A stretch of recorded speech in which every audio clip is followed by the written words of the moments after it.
idea for all this really came from a dream? Yes, it did.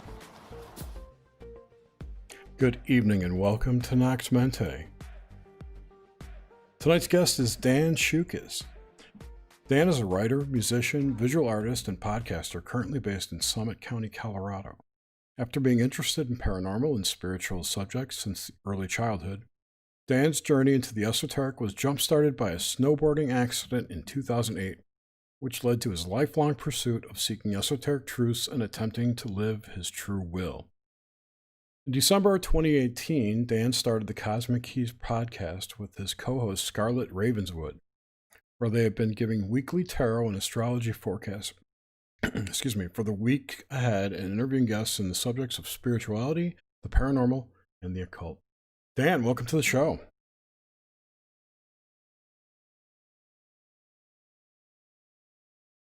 Oh, wait. I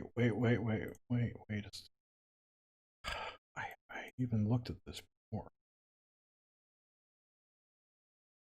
It's annoying. Why isn't...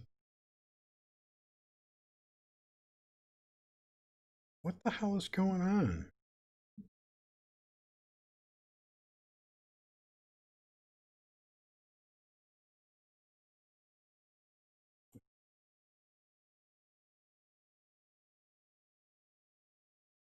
No, it's not funny. It's not funny.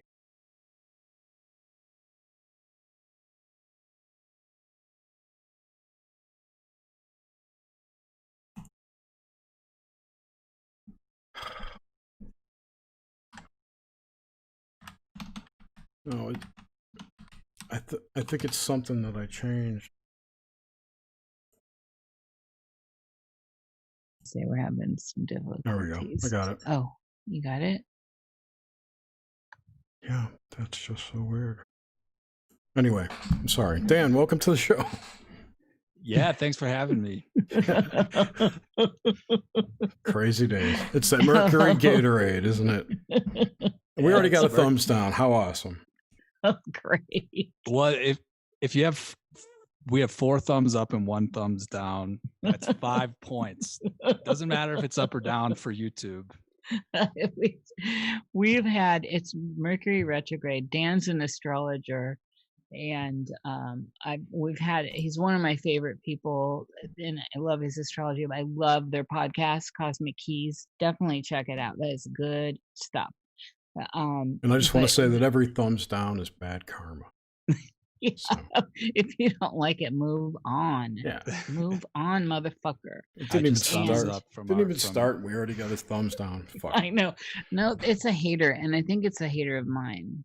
It's got to be. Okay. Haters gonna hate. Haters gonna hate. Of course. All right, I'm gonna shut up. Haters. What you're doing something wrong. This is a little unorthodox, but it's all right. We're going with it.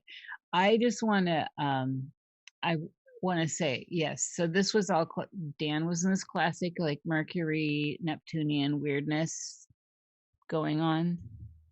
So yeah, this week the Neptune is taking over. We're in a waning moon in eclipse season. The eclipse we're moving towards is really gnarly on the summer solstice, and this week Neptune is squaring the sun and conjuncting Mars. So I've already had a few drinks, a few smokes, so it's that one of those weeks. I'm right behind you, dude. Right behind. Isn't there a funky eclipse on the winter solstice too? No, it's the alignment, right? The winter solstice 2020 yeah. is literally the new age. So yeah. It makes sense that we're going through all this bullshit. This is craziness. A gnarly month, period, because we've got that. I mean, what is it? We have Jupiter and Pluto and Sag happening like on the 30th. Of course, I'm thinking from the Vedic side. Right. Mars in Pisces on the 18th, which is going to be till August something, which is going to be like hell time. I have several dates on my calendar to look out for. Yeah, that's the whole rest of the year is going to be pretty rough because Mars Well, from the Western zodiac, Mars enters Aries at the end of this month, and then Yes. doesn't leave until 2021 because Mars goes through the whole sign of Aries, squares Pluto and Saturn and Jupiter, then stops at the very end of Aries and reverses backwards, squares them again, stops and moves forward, squares them again. So This I is don't rough know. stuff. And Yeah. didn't Venus just switch to Morning Star, right? From Evening Star? Yep, exactly. That was last week. So the Yeah. Venus Cazimi happened. So Venus like reversed, and now the sun is ahead of, or no, Venus is ahead of the sun. So she pops up above the horizon before the sun rises. But before, if like this past winter, she was an evening star. So like every evening you would see this bright Venus. And now you have to do it in the morning, which ain't gonna work for me. So But it's very symbolic, and people think the year is rough right now. It's just deepening, and astrologically speaking, and of course, you know, those of us with in tune with our abilities can also just see it. And I think looking at it logically without any of this, you can see just how things are just escalating anyway. yeah, I think I underestimated the eclipses that we're in, because Oh. last Friday was the Sagittarius eclipse, and that was Yes. pretty weak. But like in my personal life, it's like all the eclipse things times 10. And now that we're in this like portal, and it's the eclipses are kind of like the shadow lands, you know, because I mean they block the light of the sun, they block the light of the moon. That's not a good omen. And I'm totally have been guilty of doing this in my younger years, but doing like rituals and stuff, or doing manifestations under eclipses is like not a good idea. And I've kind of been burned by that. And now every time there is an eclipse, there's just this like chaotic background buzz. And I mean, I really noticed it last week, and then this week has been a total shit show. So I know it's I didn't think it was gonna hit this soon. And I mean, just look at the news too. I mean, yeah. it's like, I mean, kick us when we're down. Like the entire globe went through this effed up programming trauma Yep. thing. And now when everybody's like, wait, these numbers didn't add up. Wait, masks don't do anything. Wait, why 6 feet? And then it's like, it's literally like Dr. Evil, like initiate the race war. I know it. And it's, totally I mean, is. it's genius because it's really working, and it's not making me optimistic, but It's well played. it's like evil genius stuff. Yeah. So I kind of am like, damn, like even if you were writing a script right now, like to come up with these strategies is pretty insane. But I mean, all the symbology is there. There have been 8, 4, several 6. movies that outline this scenario. Yeah. Yeah, there's a lot of seeding. You know, this is what I find when we're in extreme times like this, and we're talking astrology and astrological signatures with celestial bodies. This is when I can look at it and say, okay, this stuff has grit. This is actually, if you look at the astrology of this time and building up to this time, it's all right there. I mean, I don't know how people can debunk that. It's all right there because the circumstances are so extreme. In normal mundane times, like yeah, whatever. But when people are saying, astrologers are saying, you know, fasten your seatbelt, this is going to be off the chain. And what do we have? We have that. And so it behooves people to just kind of keep an open mind and maybe now tilt nearer towards this celestial clockwork that is moving around this construct. Yeah, it's crazy because I moved this year, and Nish, you were actually quite encouraging when we were chatting. Yes. You're like, get out of the city. Get There are out of Chicago. crazy synchronicities with you, so I'll just put that on the record. But Yeah. Where in like, Well, Chicago where- do you live?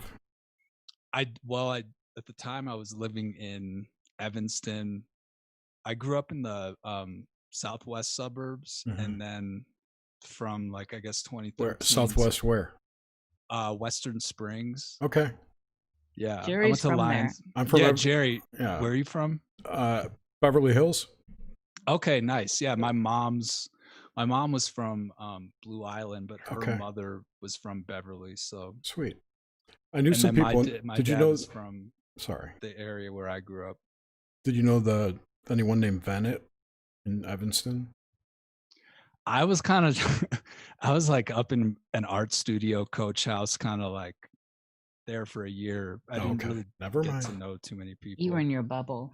I Yeah, got friends there. Yeah, I really like Evanston, especially. I had a really great space up there, and it's a world away from the city. There's like the lake, there's trees, there's good architecture Yeah. that's Mhm. not It's modern. gorgeous up there. Yeah. The people, A little it takes snooty. a Yeah. little snooty, and It's a mini Skokie. well, it's very elitist. It's like a Whole Foods town. Yeah. So. Mhm. It's a Jewish community.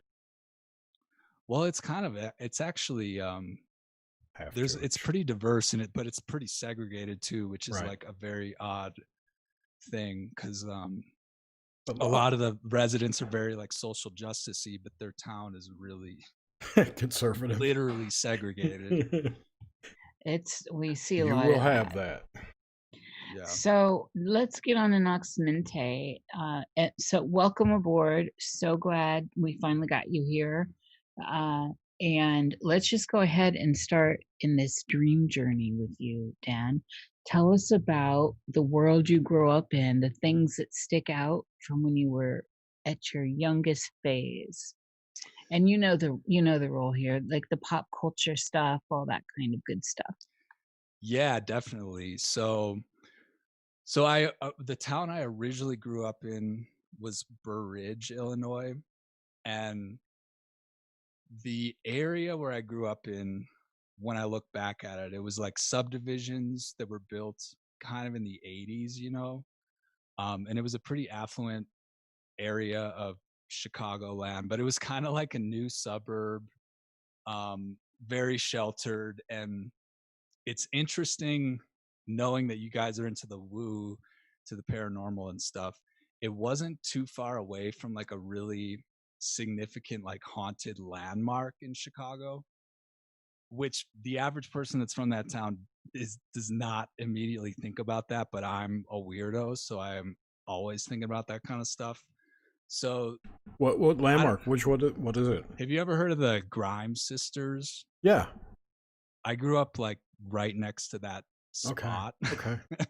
So, like I said, it was like a subdivision, and then there was kind of a perimeter with a lot of woods and nature. And when you were super little, I mean, it seemed very vast, but as an adult, you're like, wow, that's like 3 blocks of trees, but whatever. That's how You were kind of, I'm sorry. Keep interrupting you. Go ahead. yeah, like when I was a really little kid though, and you were kind of a free range kid in the early 90s, that area was like accessible from our part of town. And there was this thing called the Green Cabin. And basically, this is like post satanic panic. So when I was really, really little, my parents were like, don't go back there. There's Satanists that sacrifice animals. And, so there was that like, holy crap, that's really scary, but I want to go, And that area, it was basically the story of the Grimes sisters. It was like a 1950s murder mystery thing, and these 2 sisters went out to a movie and they went missing, and it was like a big media thing, kind of like one of the early ones. And then about a month after they disappeared, they found their naked bodies like thrown in a ditch right near this area where I grew up. And then there was like a house nearby that people abandoned, and so there was just like this land that had this kind of like cursed paranormal thing with like teenagers that would be doing sort of rites of passages back there. And when I was really little, I was super intrigued by stuff like that.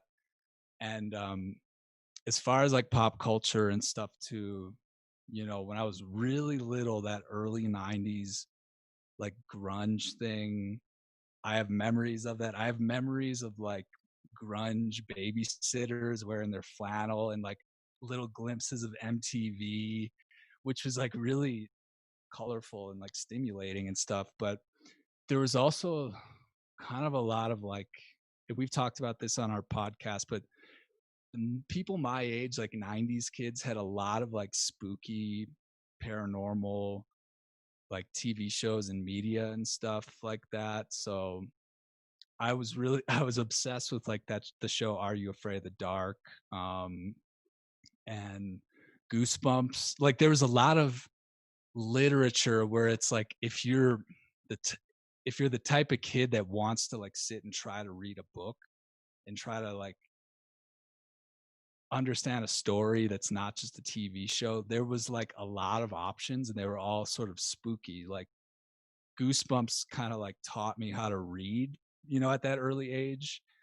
And people would there was this other 90s kid things like gotta catch them, like catch them all, collect them all, like Beanie Babies, Pogs, and like some of that was books. So people would be like, I need every Goosebumps book. And I just loved the like the spookiness, the spooky pop culture stuff from my childhood brings back like really fond memories, you know. So as an adult, you know, I'm still that's kind of a way that I connect with my inner child, is like making this paranormal, occult, spiritual stuff like a big part of my life. So, and I will say, like, to bring in the astrology, people of people that were born between 84 and 95, that's the Pluto and Scorpio generation. So it's kind of fitting that these like dark, spooky things are just like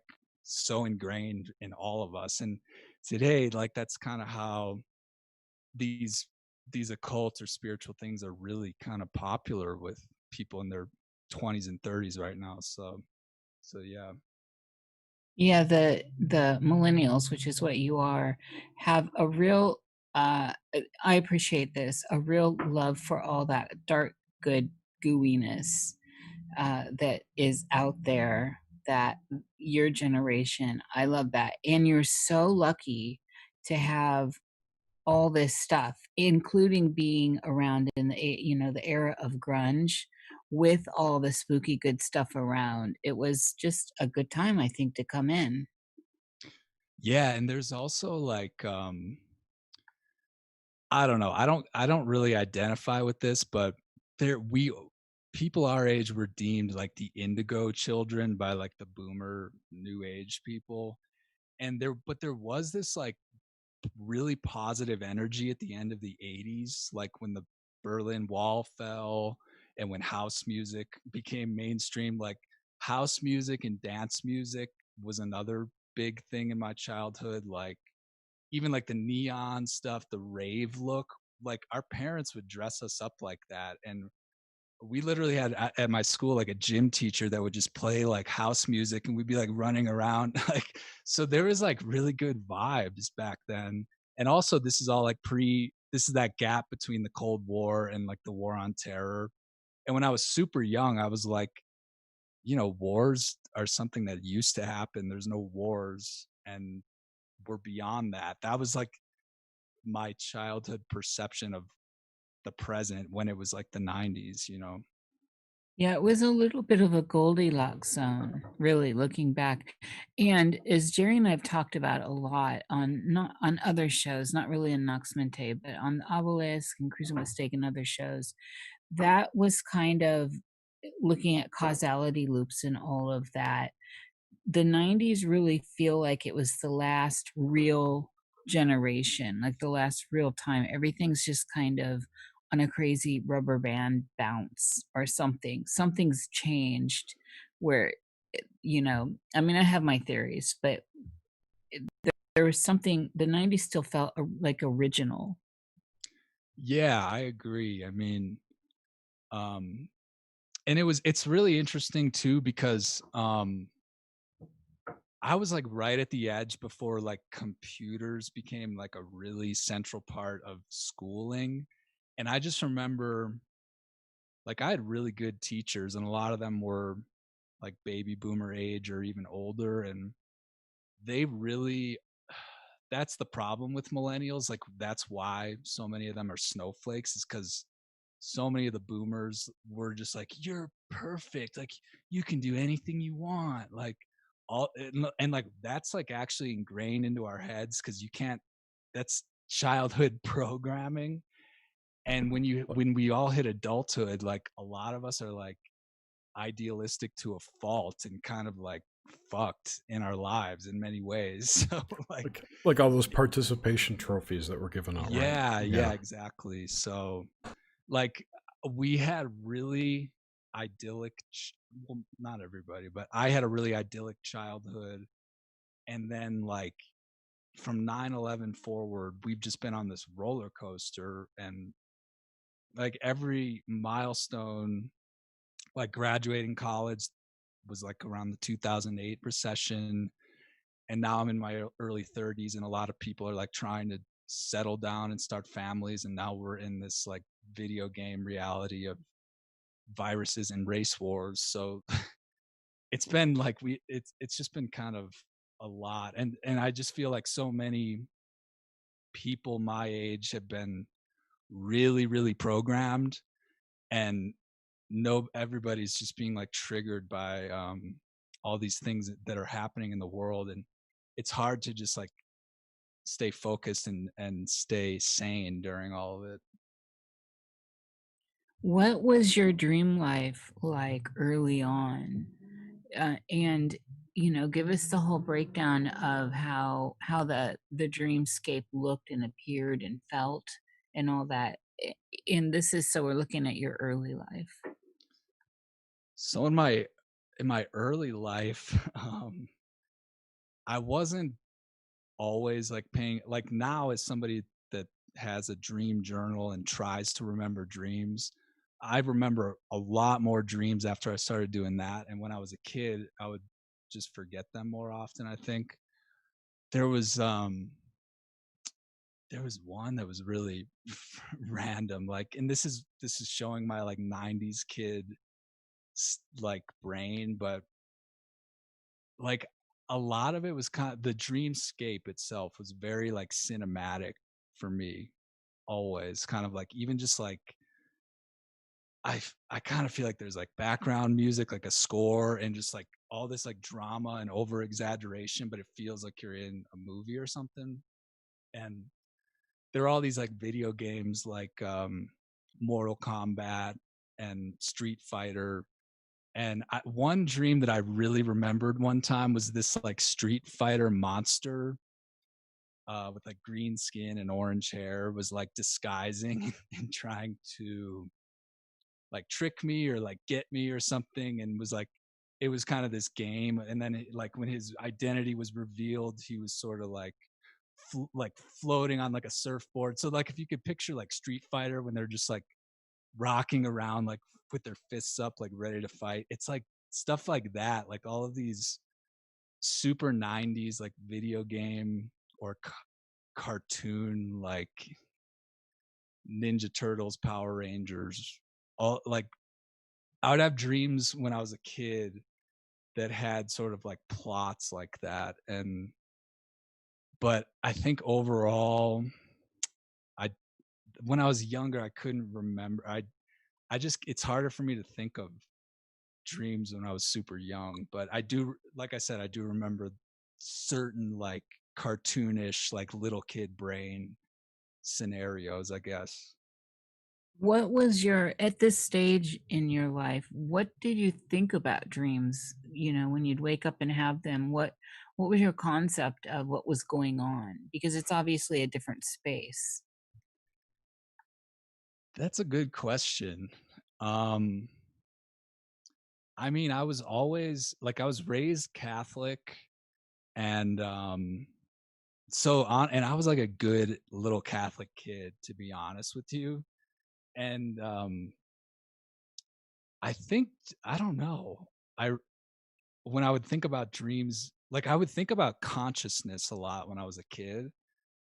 And I remember one time I literally asked the babysitter, I was like, I had this idea in my head that like we're sort of walking around and our real consciousness is in a different dimension that's like I said, like video game-esque, almost like the Matrix, like lines and stuff. I was thinking in terms of like, what if our consciousness is in this other realm and everything we see and touch and all of our senses are sort of fake?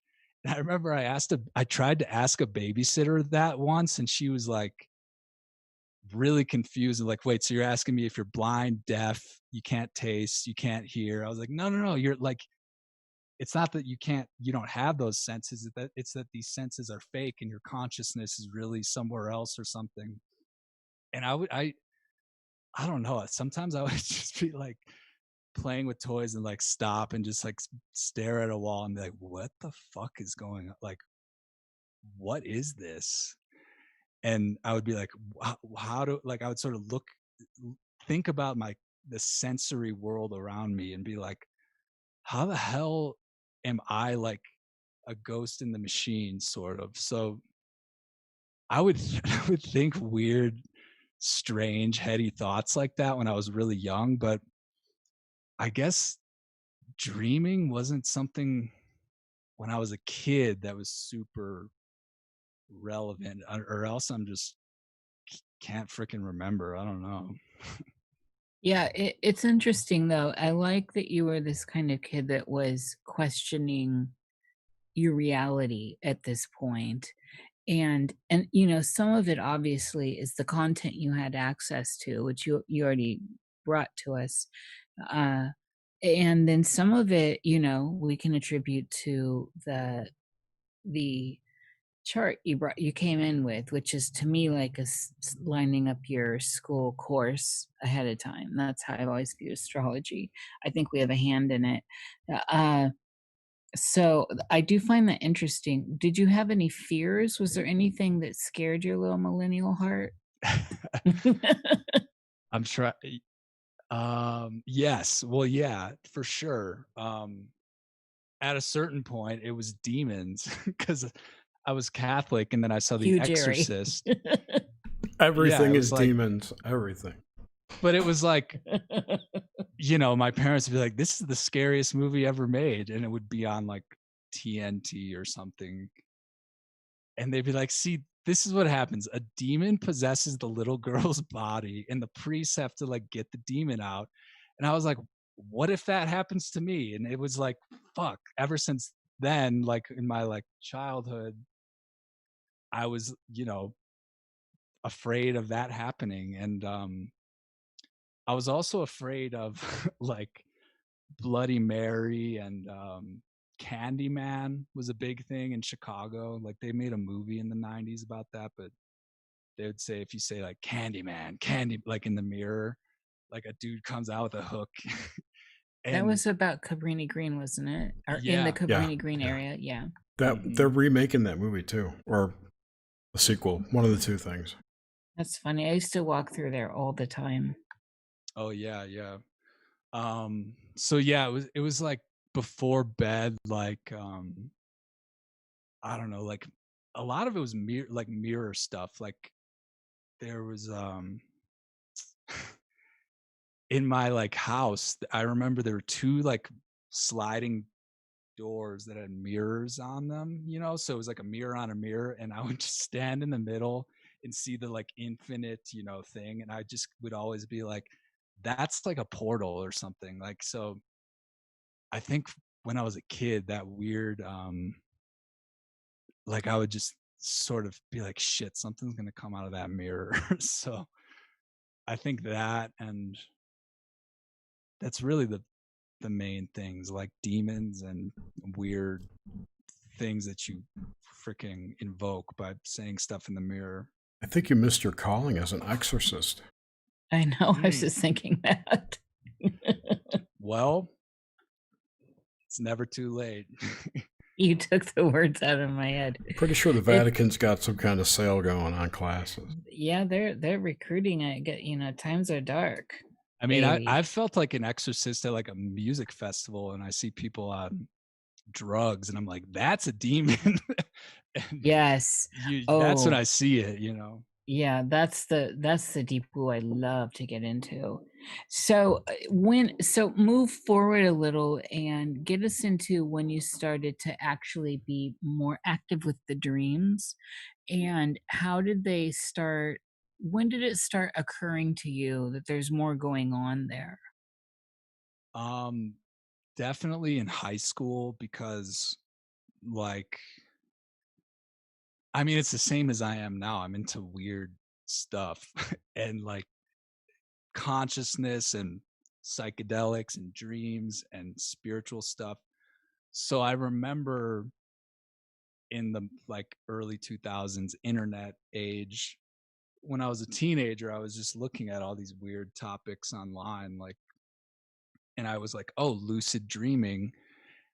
I had like I was interested in trying that, because I was like, I want to like explore the dream world and stuff. And like it became, I became more interested when I realized that like altered states, if I was doing drugs or experimenting with like altered states, I was like, well, the dream world is an altered state. So it was sort of like a stupid teenager thing, but that's what led me to what I'm into today still. um and I'm definitely a night owl to this day, and I think my night owlness arrived when I was a teenager, and it probably was from like having a computer in my bedroom and like just staying staying on the internet really late. um but like I did I had some like sleep paralysis stuff in high school too that was really freaky. And I just was like, okay, now I kind of get that like the dream world is this like place sort of, and it's connected to psychedelics and like higher consciousness and all this other stuff. So I think and I was able to lucid dream back then pretty well, and it was kind of fun to do that back then. And I think this is, I'll just say it, like back then, like when you got lucid, the first thing you want to do is like sexual stuff. So like that's kind of the beginning stages of like Hello. exploring it. Yeah. So, all right, well, walk us down that a little bit. I love talking about sex. Everyone knows this. And especially in context to dreams, because to me, nothing is more fulfilling than a wet dream. So, let's go there. And I know you will. So, when you first started lucid dreaming, how old would you say you were? Probably 14 or Mm, 15 maybe. yeah, those hormones are pumping. But unfortunately, it was like, it was not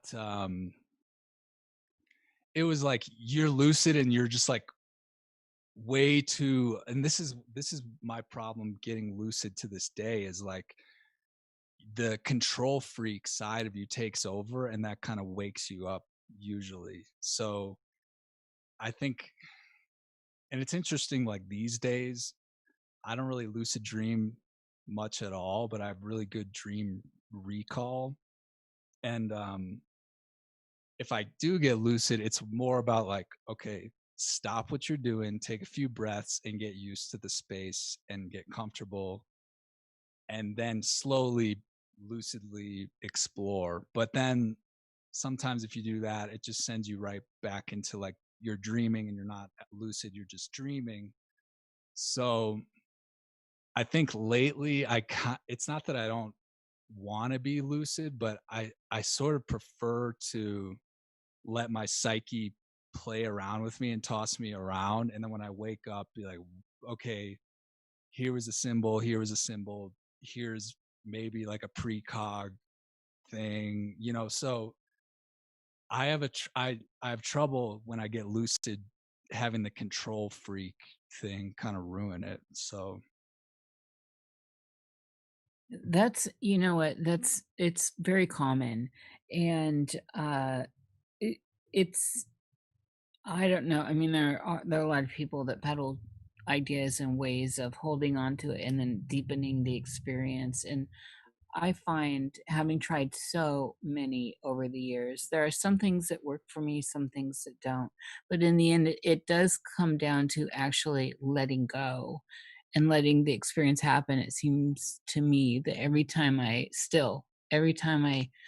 try and focus at the beginning of realizing I'm in the dream and I'm feeding the dream, in that moment is when, if I let go, then it can open, and I can then be handed the controls. But if in that moment I realize I'm dreaming everything, and then I start to somehow left brain it, it just takes me back into the dreamscape. I hear this a lot about people who just want to go on the ride, and I enjoy that aspect. What so when I do want to come back to when you were 15, you know I'm going to go there. And the first thing you wanted to do was explore sexual experiences within the dream and hopefully within lucidity. How did any of that work out for you? Especially since there's not a lot of people on our show that have brought much of that to us, except for me, who's always the queen of holding up that banner. Yes, more sex in the dream life. Uh, well,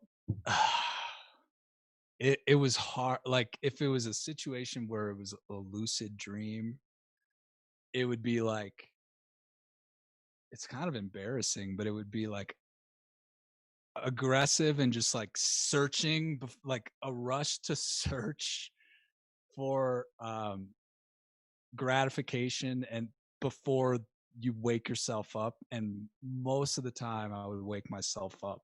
But the main reason I brought the sex thing up was just because that was that was sort of like the only thing that I like, that was the only lucidity that I would have for a while before, I guess, my psyche or my dream self was more like, had different priorities in the dream world, I guess. But most of the time it would be like, oh, I gotta find someone before I wake up, and like, yeah.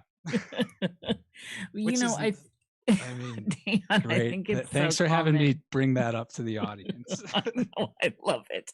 I'm so glad we're talking about sex. This is important, and I think that, we're also talking about you at like 15, and obviously the hormones in your physical body are moving through, and that stuff's happening. And pardon me, I talk way too much these days, and uh, so that's just going to play into what's going on in that scape. That's also very important when the hormones come online. So, You're making me think of like one. See, it's kind of funny when I would have like when I was a kid, I didn't remember that many dreams, but I do remember that I would sometimes like tell my friends. And I remember the first kind of like sexual-ish dream involved Alicia Silverstone when that movie Batman and Robin came out. But oh it yeah. wasn't the reason I bring this up is because it wasn't like raunchy. It was actually really archetypal because it was like very, it was in the ocean on the shore, very like Venus. So that's one of the few that I do remember from being a kid. But there are those few that are like I said, cinematic and kind of beautiful and not just like raunchy, you know. Well, yeah, they don't have to be. Mine are never actually raunchy. The only raunch that happened for me was in, phase in my life. Uh, so, but in my dreams, sex is usually got a more of a love Venus quality to it. And you know my chart. There's, a Venus girl. But Venus, the Aries Venus stuff. Your birthday is really close to 4/20/69. You almost had it. I know. Oh, thanks for putting that out there, by the way. Oh, well, I had to do a joke. I'm sorry. I know. So anyway, when we're looking at your early lucid dreams and moving into all of this stuff, what was that landscape? So you mentioned water, and water is one of those things I'm very interested in uh when it comes to big archetypes. What do you have to bring here that may churn up some of the water stuff within your dreams? Does the ocean or deep water or running water, has water played a role in your dream life at this point? Definitely, yeah. And I can tell my state of mind by the how rough the water is, and I've definitely had dreams where it's like tidal waves and water tornadoes. And when I wake up, I'm like, yeah, that's because my life is in shambles at the moment. But um it's all there's often too I've had really see, yeah, water is huge because sometimes I have a lot of like beaches in my dreams, and when it's like I feel like the beach in the water is an indicator of your state of mind. And the thing I've had a lot of dreams where I'm looking into the water and say it's like tidal waves and like Moby Dick, like nighttime, like you see a whale or you see like a sea monster. And then there's times where I've seen like dolphins and stuff, or there's also times where I think it's like a shark, and then I like look and correct my vision and it's something more gentle, like a sea turtle. So it's like whatever's below the surface in the dream world is usually indicating something. And I've also had like seeing snakes like swim in the water, which is really trippy. When you the snakes and the more Leviathan type stuff is definitely where uh, holds my interest. When you're in the water with those kinds of Leviathan type energies, is there a fear factor? Are you comfortable? What's usually the mood? Usually the mood is like identifying what it is. So, and sometimes there's fear, and but usually it's like I want to know what that thing is that's under the surface. um is it good or bad? So and sometimes it morphs, like, or sometimes the depth morphs, like sometimes you think you're shallow and then all of a sudden it drops off deeper. um but yeah, and also just like the quality of the water, like if it's like Caribbean aqua blue, or is it like tidal waves and like dirty nasty water. Like it can be different things. You Have know you what? had When I was a go, kid, Jerry. I had the exact same types of dreams with water, with some kind of dark thing under the water Mm-hmm. that was always about to get me, but I'd always get out in time. But I could never tell what it was. Yeah, I remember one time I was in a I was seeing a therapist that was like a Jungian therapist, and he first of all, like, so he this guy was like kind of like a grumpy old man, picture like a Jungian dude. And he kind of looked like Ernest Hemingway. And I had this crazy dream where I told him about it, and he was like laughing. He's like, I'm because I saw this like sea captain that looked like Ernest Hemingway, and the way it was like Moby Dick with like literally, it was like nighttime, and I thought I was gonna fall in the water, and I thought there was like a sea monster, but then it's like a blue whale, and I felt better about the whale than the sea monster. And he was like, well, I'm the Ernest Hemingway guy, and your subconscious is the water, and we're trying to look down and like, because like the Moby Dick guy was like shining the light in the water and stuff like that, and I was I was kind of like, oh, I guess you're right. Like I thought, and I was at the time I was kind of like, I wanted a different answer than that, but that was an interesting synchro, I guess. That's our synchro bell. We're ever evolving. Gotta have the props. That's cool. Yes, Jerry's always got the props.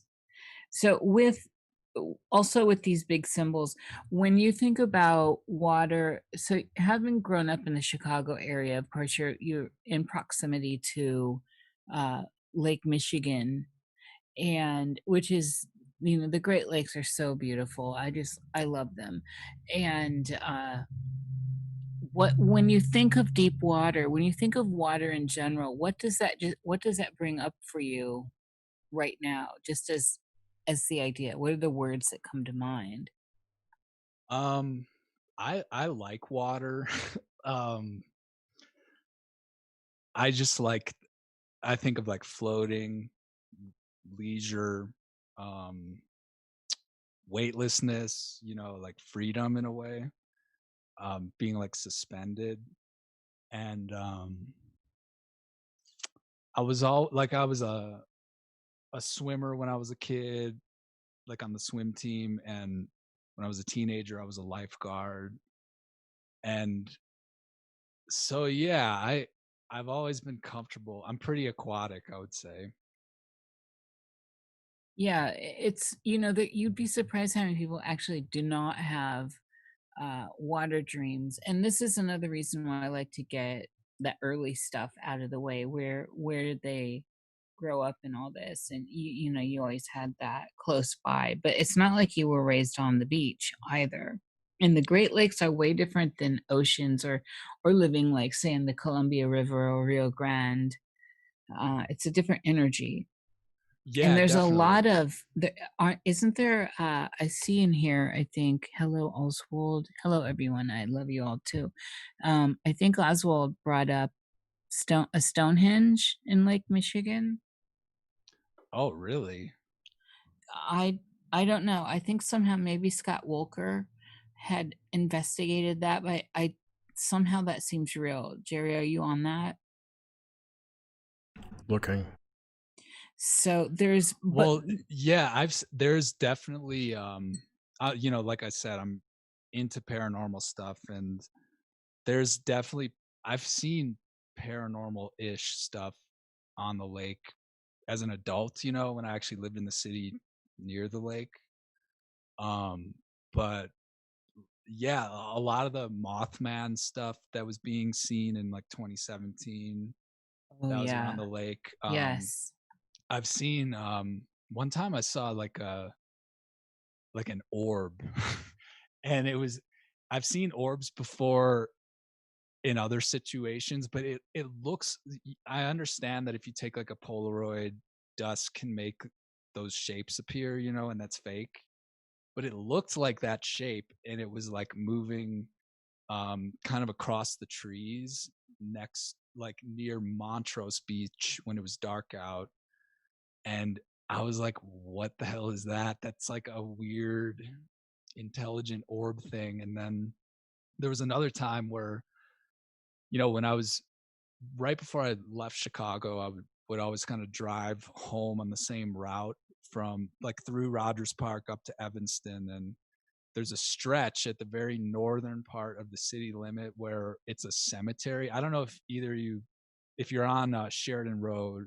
I know the cemetery. Yeah. So fabulous. That's my favorite part of the whole city, by the way. It's amazing. It's a liminal space, and it's beautiful. But I would drive home every night, never ever saw a boat on the lake, you know? And to my right, like, so the cemetery is to your left and to your right is the lake. And this is like around midnight. There's like a huge platform thing, or it looked like a freaking aircraft carrier or something just out there to my right. And I was like, I've never seen a boat at night. I've never seen boats in this part, you know, it's not a high traffic area. And there was this like freaking aircraft carrier size thing, but it was just like lights, and you could see the lights reflecting on the water and everything. And I was like taking photos of it. I was like, what the hell is this thing? And then, you know, after that, when I would be on the lakefront, every boat pretty much has to have like a blinking light, you know, when it's nighttime. And this thing had none of that. So I think Lake Michigan definitely is some kind of portal, you know, and even when you go north, there's a lot of lore in like the state of Michigan, like, and state of Wisconsin, like up north from Chicago. And I think there's just a lot of weird stuff with that lake, but it's also one of my favorite, you know, bodies of water, I guess, too. Yeah, it's for people that have not explored. I mean, this area you're talking about is extremely enchanted with old energy, and there are pyramids in Wisconsin. Atzitlon comes to mind immediately, and I always had amazing paranormal experiences around the Great Lakes, up into Superior and Lake Huron, and all this. So it's interesting to hear this coming from you. Uh, would Within your dream realm, have you experienced these kinds of things that in your waking life you call paranormal, but within the context of a dream? Yeah, I definitely have. There's been stretches of time where, like in my 20s, you know, I would go through some ups and downs and sort of hit depression points, you know, and that would be the time of my life when like sleep paralysis stuff would happen. Cause I really feel like if you have a negative sleep paralysis experience, I really think things are kind of feeding off that negative energy. And so I would sometimes have these nightmares where it would be like I was in a room and then the lights would start to flash and I would be like, there's a freaking demon in here. And then you would get the sleep paralysis feeling. And it was just like being overwhelmed with fear. But it would be like you said, it would be like paranormal things happening in the dream world that would send me into a state of fear. Have you, so as an astrologer, and a damn good one at that, have you been able to now, with that lens and understanding the astrological signatures and tides and all this transits, have you been able to pinpoint, say when Neptune's transiting something or other in your chart, uh, have there been any significant dots for you to connect within astrology and your dream life? Let me put it that way. Yeah, definitely. Anytime the moon is in Pisces, I dream way harder. And literally anytime the moon square like makes an aspect to Neptune in Pisces, I mean it's in Pisces right now. I'm like, how did I go that deep in the dream, you know? So that's something I know, like the planet Neptune, the moon being in Pisces or aspecting Neptune definitely stands out. And then kind of the the planets or the archetypes randomly make appearances, and then I wake up, I'm like, oh damn, that's like a sign, you know. And yeah, it's interesting with I have more like tarot dreams, to be honest, than like astrology dreams. And I feel like those pop in my dreams more frequently. Could you give us an example of how some of that the tarot imagery works its way into your dream life? Like sometimes, a lot of times I'll just pull a tarot card. Like I'll have a tarot deck in the dream and pull it. And I've had a few. I have a lot of fire in my chart, so I kind of lean more towards the wands suit. So I have a lot of wands dreams with where I think one time I had a dream that I was with a big group of people and I was in kind of like a leadership, like kind of leading the pack. And I like pulled a card and it was one of the wands cards. And I was kind of like, yeah, this is the energy of leading. So stuff like that where I'll literally have a deck and it's less like the magician comes up to me full bodied and is talking to me. It's more like I'm looking at a card. And when did that kind of sticking with like astrology and tarot for a minute, overlapping into the dreamscape, uh, when did that all start? As far as where you would see this dream you just gave me, and then noticing that, you know, if we have a Pisces moon, that you're more, you know, that you were more able to have vivid dreams and these kinds of markers. Was this something that has always been around that you've noted, or is it something newer in your life? And as I had already mentioned, you are an astrologer now, but is it something you noticed before you became an astrologer or interested in the tarot? Well, I think before I really learned astrology, um, I would have, I mean, sometimes I would have like kind of like scary dreams about like the occult. So I would be like, because in the very beginning of my journey into the esoteric, I was like, this is bad. This is going to get me in trouble. I'm going to hurt myself, whatever. So I would kind of have that esoteric symbolism pop in more of like a nightmare form. But I think, God, I'm trying to think of a specific astrology example, but I know before I learned astrology, like real astrology, I would sometimes have dreams where I was looking at like the night sky and it was like, you know, like a Windows wallpaper, like cosmic with stars and you'd feel the energy, you know, and it was really a cool feeling in the dream world. And it's interesting too, like when this is kind of off topic, but I noticed that like in my 20s and beyond, whenever I'm in a dream and I see something really cool, whether like I said, it's like the night sky or a crazy event, I always have a phone in my dream and I'm always trying to take a photo of it.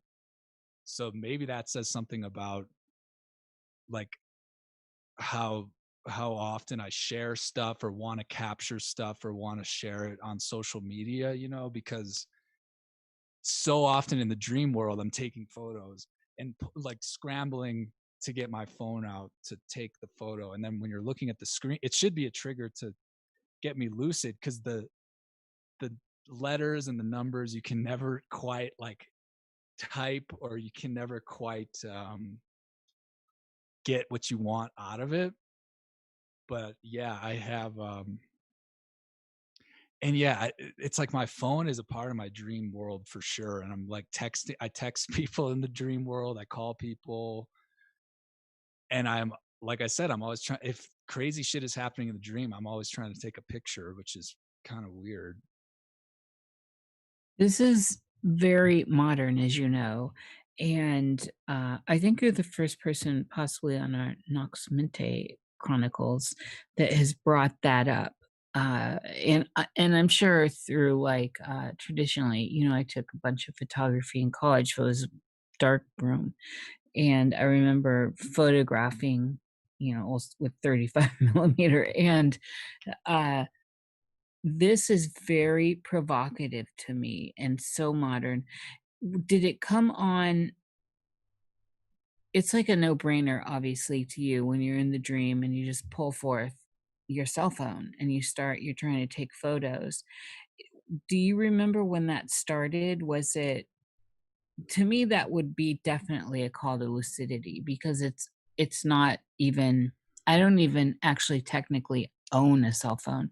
So you know, it'd be so out of my usual, it'd be very unusual for me. But this is the normal for everyone now. And so obviously it is in everyone's dreamscape because it's in the collective around us. Do you recall when that started to happen for you? Yeah, it was it was probably like when Instagram came around, you know. That's the only it's kind of pathetic to admit this, but like that's like the main social media thing that like that my actual friends look at, the people that I care about read, versus Facebook, which is like high school randoms. But and a lot that's just how that's how people are right now. Like, and I like when my friends I like when my friends that I love like overshare, because I'm like, oh yeah, they're doing great, yeah, woohoo. So like I have that impulse in life, and then definitely in the dream world. But sometimes like I've been on like conference calls in the dream world, or like video chats. Like it's not just like a small part of it, it's actually like kind of like a fundamental part of it. Yeah, and this is something that's very timely, because it's like it's it's a reality within a reality within a reality. It's like you standing in your childhood looking at that infinity mirrors, right? Yeah. And so we're talking about online experiences, you know, via whatever platform, Instagram in this example. And there you are in your apparent real life, in your bed, wherever you're sleeping, dreaming. There you are in your dream, right? On your phone and interacting on Instagram. And this, it's a fractal that just is turning in on itself or moving out from itself. And it's fascinating. And on an exploration of consciousness, and where you are within that uh, is juicy. And I was just listening to the Unfuckers today, and I have not seen season 3 of Westworld, and I'm a big fan of Westworld, by the way. So, and I shall be binging season 3 soon. This was a theme, like this, I gather, this idea of realities within sims within sims, I guess. And you just brought that in. I mean, that's another synchronicity here. So when, and you don't even question. I love Terry with that. And so you're in this reality within a reality, and you're not even questioning it as where you are. Yeah. And Does now, that, and is what there any kind of, what's the play there? I mean, I was just thinking about this, you know, how when you're dreaming, and if you can't, if you don't, if you look at a clock and the clock changes, if you try to type, the phone changes. But weird, like I said, I've had these phone dreams since Instagram came out, but I really feel like at this point it's stable enough where I'm just like texting in the dream, and like at least maybe I'm not like reading it like word for word, but it's because the more the better my dream recall gets, like the more using a phone is just actually not that shifty anymore and more stable, which is strange. So, what do you think about, and let's get a little philosophical here. What do you think about using when you're within the dreamscape? So, you're already removed from this construct by one, by power of one, and uh, and you're texting within the dreamscape, which could that's by power of two, and it could be construed that this avenue could be used as a way for tele in any of the powers of communication that are non actual physical verbal, so telepathic, for example. Here, have you ever had any feedback from others? Have you tried to, while being lucid, send a text within the dream to someone, and then, as a phishing attempt to see if you could get a response either within the dream or later in the waking experience? Well, I don't think I've successfully had that work out before. Um, like, yeah, I don't think I've clearly communicated with people where, and sometimes, when I think about some of the more recent times, I've had like clear communication on a phone, like a video chat or something. It was actually like a very emotional and sort of raw interaction with this other person. And this other person is not someone that I was about to reach out to and be like, hey, did you dream about me last night? So um I haven't had that workout. I have had like precognitive dreams, um but none, that's sort of me observing those things coming true, and less like me coordinating with someone else and like getting confirmation that something came through. Do you see where that could go, though? Yeah, definitely. There's a lot. If we use that as a tool, I mean, in fact, you've inspired me to do this. So don't be surprised if you get a dream text. So me within my dream texting you as a form of telepathic communication, and you're already on me anyway. I can think about you often, and you'll pop in. It's really weird. I have a great connection with you. No, I had a dream about you kind of recently, actually. But and when I'll never forget, we were just chatting, or I don't even know if we were chatting at the time, but before I moved to Colorado, I had a dream that, and this was like long before I was serious about it. I had a dream that I was in Summit County where I live now. It wasn't really the main part where I live, but it was this big library structure. And I was going through the library and I was like, I'm in Colorado. Like, I know where I'm at, blah, blah, blah. And there were these little robotic bugs that just invaded the library. And when I woke up, I was like, that's really intense. Like, that I was in Summit County. Um, that felt like I was there. Maybe that's a sign that I'll make it there. And then I went on YouTube, Nish, and I saw your music video that had like the swarms of locusts and the virus imagery and stuff. And I texted you. I was like, I just had a dream about like metallic robot bugs invading in Summit County, Colorado. You put this like Oracle music video out about viruses and locusts and stuff. And I was like, that was a really weird synchronicity. And then in my life, I made it to Summit County, was here for a month, and the coronavirus came through. So that was just a really, because it was like I had that intense dream. Then the first thing I see on Twitter or something is your music video. So that was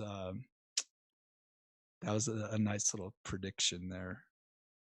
Yeah, we're synced up like that, and I enjoy those connections with some people in my outer world, and you're one of them. Uh, this is, and there's a lot of download. I mean, that brings us right into the idea of downloads within the dream and precog stuff or dreaming true, however you want to look at it. What's your experience with? I mean, clearly you were tapping into that energy right there, and I call that a hit as well, Dan. So, but what's your experience in general with precogging in dreams or foreshadowing? I think foreshadowing, the idea of foreshadowing is a little more sexy. Yeah, well, for years, I would have dreams that I was playing the guitar and had never picked up a guitar. But like I was like, damn, in the dream I like knew how to play guitar. Like my fingers were going in the right place. It felt natural and I could play what my like I could play what my inner ear wanted to play. But I never even like I didn't own a guitar, I didn't have a guitar. And then maybe like 2 or 3 years later, I like picked up the guitar and learned how to play. So that was going on. One of the most recent ones that happened.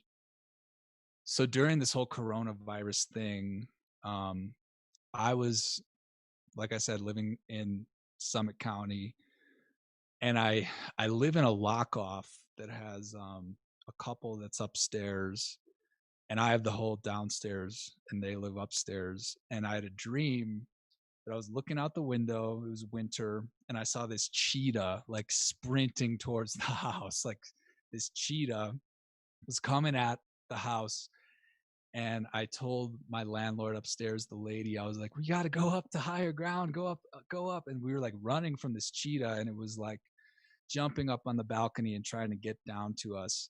And the next day, I even told my friend, I'm like, "Dude, something is coming." Like, I don't know. At the time, I was like, I don't know if it's a coronavirus is gonna like come to the house, or I just knew something was about to intrude, and we had to like get to higher ground to escape it. And then so like the day after, I was like, what does this mean, what does this mean?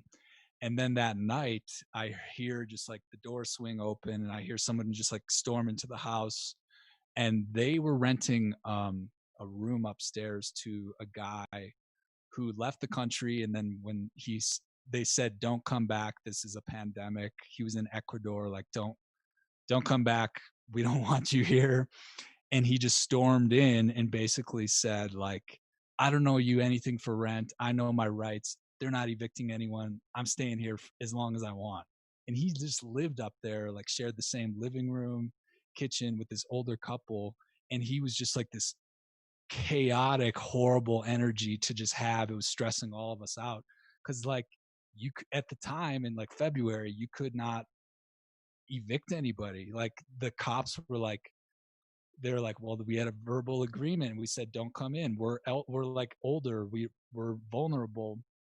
And this guy, they were like, well, he has rights, as a tenant or whatever, even if it's a verbal agreement. So that was like a precog that like this like chaotic, like aggressive um, person was going to return and like wreak havoc. So that's the most recent thing I could think of.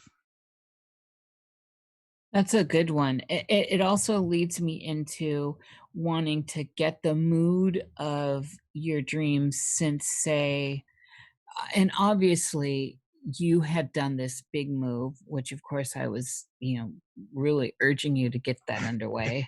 You did it just in Like the time. locusts are coming.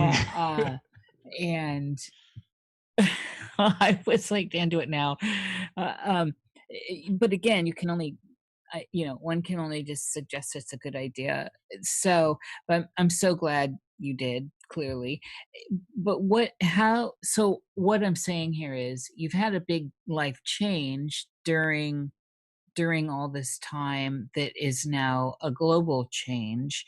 And I'm wondering the mood or general feel of your dream life, has it shifted, and how so? What's the general feeling going on in that space?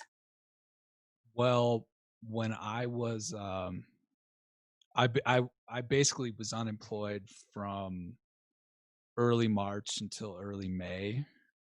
A little bit shorter than that, maybe like mid-March to the very beginning of May. Um and during that whole time, you know, I was sleeping in a lot, I was taking naps a lot, I was at home eating, going I mean, I was in nature daily, which was great, but the dreams were so freaking vivid. It was the to describe the mood, it wasn't it wasn't like based in fear, like, oh, we're all gonna die, the pandemic. It was like when I would wake up, I'd be like, what the fuck? That was way I would like look at my hands and be like, this is like dense muck compared to where I was, you know. So and then like again, that's very cinematic dreaming with like plots and sort of like some kind of narrative happening. But like I said, it wasn't fear, it was just vividness to the point where it's like, how is it this vivid, you know? I want to I had this question mark here, so I want to kind of bounce back a little bit. You had mentioned earlier, and I did not want to lose track of this. You'd mentioned earlier about scary occult dreams at some point, and I was hoping you could give us an example and maybe dive into that a little bit further. So give Yeah, us a time so frame. Start with the time frame, general period in your life, and then, bring us into some okay, I imagery. just thought of one. So when I was in New Orleans, you know, after being there for a while, I was really interested in the whole voodoo thing, all the ghost houses, everything there. But really, before I even got a chance to get into that, I had this like really intense and scary voodoo dream where, and it was like during a nap, I was crashing at a friend's couch, like when we just arrived, you know, and I was taking a nap and I was in this like graveyard in New Orleans, you know, like the above ground graves. Yeah, they're so And beautiful down there. yeah, and I was hopping from grave to grave because they're like flat top surfaces, you know. And there was water. Speaking of water, there was like it was like flooded, you know. There was water between those graves. That's why they're built that way. And I was hopping from grave to grave, and there was like there were little folk magic-y things that I knew was like black magic, you know. So it was like it was, you know, like the 7-day candles with stuff tied to them, or like I remember seeing like wax heads that were kind of melted and drippy. And then the entire time I was like hopping through this graveyard being like, that's like a hex, that's a hex. The background music was literally like these like African drums that were just getting louder and louder, like in Jumanji, the movie. It was like ding, ding, ding, ding, ding, ding, ding. It was like a Hollywood like scary voodoo scene, but it was like it was so early in in my time there that I don't know how my brain like put all that together to be that spot on with like what actually happens in New Orleans with all the occult activity, you know, with all types of people doing all types of stuff and all types of paranormal stuff. So that was kind of a nightmarish thing. And I How think old were you at that period? I was 24. 24. So also, it sounded like you had a couple more experiences. Yeah, and then I'm trying to think. Like as far as the nightmare stuff, like you know, I this is another thing I'm not proud to admit, but when I was in my 20s, in Chicago, as you guys know, Chicago is like a weekend warrior city. People party a lot. And my friends were, I was never really like the white collar type, but my friends were. So we were like staying up really late, drinking a lot, making bad choices, doing things to keep you up all night. And when there would be those nights where I would like get home with the sun coming up, like the worst feeling ever in the pit of your stomach, like what have I done? That's when I would get like sleep paralysis. And I remember one time it was on Halloween. It was like the day after Halloween. And I had the sleep Samhain.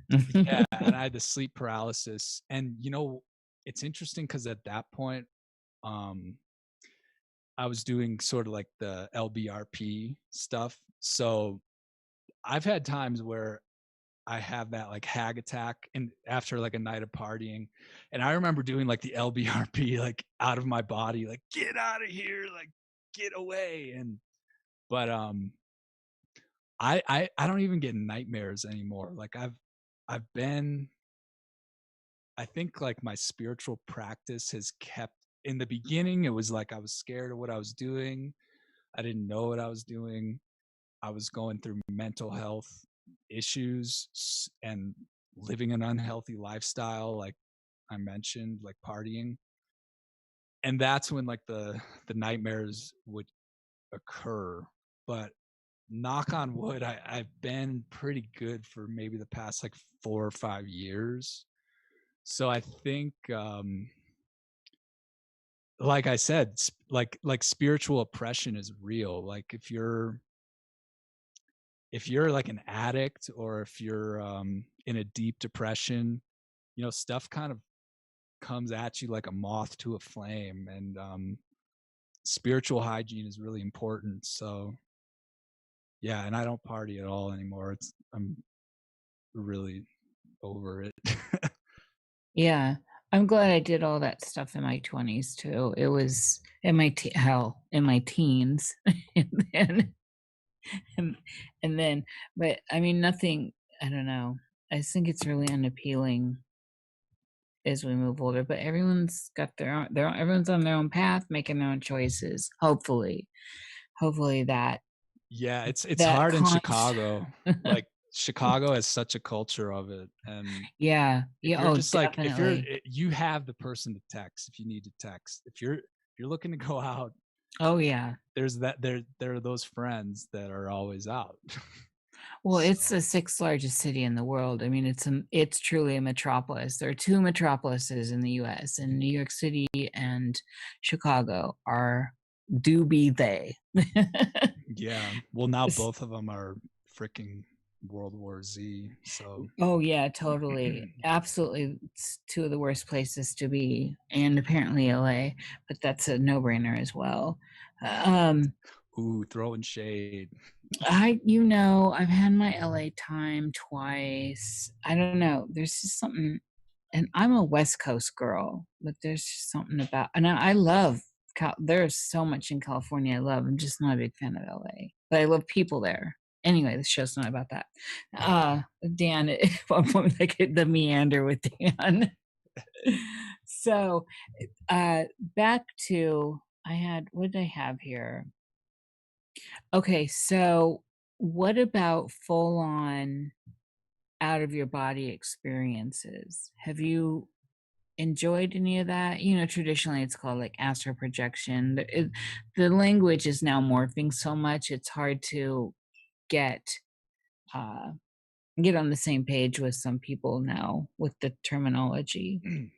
Yeah, well, I think it was Jung who said something. I don't know how the hell he phrased it, but there was something like everybody has those dreams. You only get a handful of them in your life, but the dreams that sort of change everything or whatever, or really take you to that higher than just the dream realm, but like into literally like a higher dimension.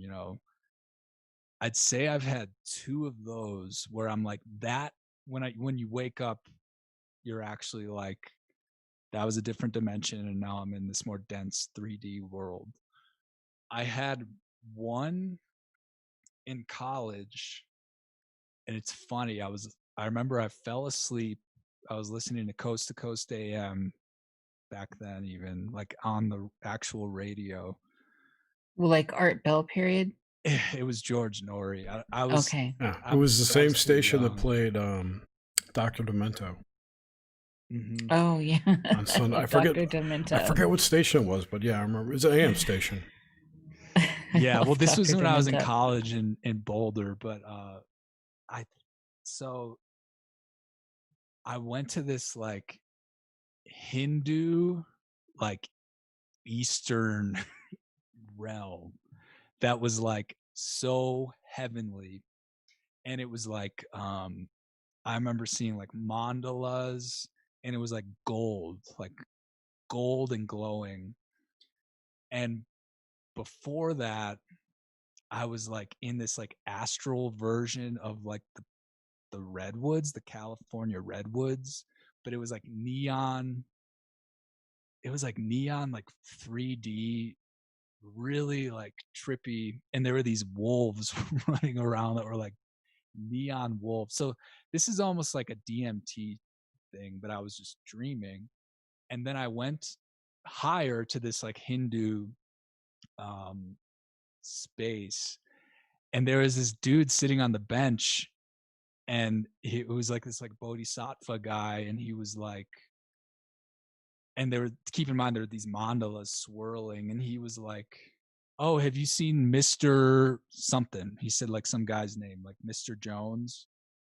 And I was like, no, why? And he was like, well, you know how to work with the soma, and he can help you with the soma. And I was like, what? And then I woke up and I was like, holy shit, I was in like another realm. What the hell just happened? And what is soma? But soma is like the food of the gods, and some people think it's like psychedelics, you know. So that, I mean, that was just that was the first time where I was like, holy crap, that was like a different dimension or something. And I'm coming back with this vocabulary that is real, but I didn't know before dreaming and stuff. So I had that happen. Then the other time, the other one that happened was really kind of cool, and like I said, cinematic. And it was when I was in New Orleans. I wasn't in the city. I was at my friend's place, like in the country, and I just took a nap on his couch. And I had this freaking Egypt dream where I was in the desert, and kind of like in the movie Aladdin, like the sand revealed this like passageway underground into this like underground tomb, and I saw the head of an Egyptian like queen, and it was like a Nefertiti style hat, and she was like, you're here like with this group of people, like you're like it was literally like you've joined this club or something, you're one of the selected few. And I went into this like downstairs of the cavern, and it was like multicultural people my age. It was like street art and graffiti, and it was like a culture, it was like an art thing.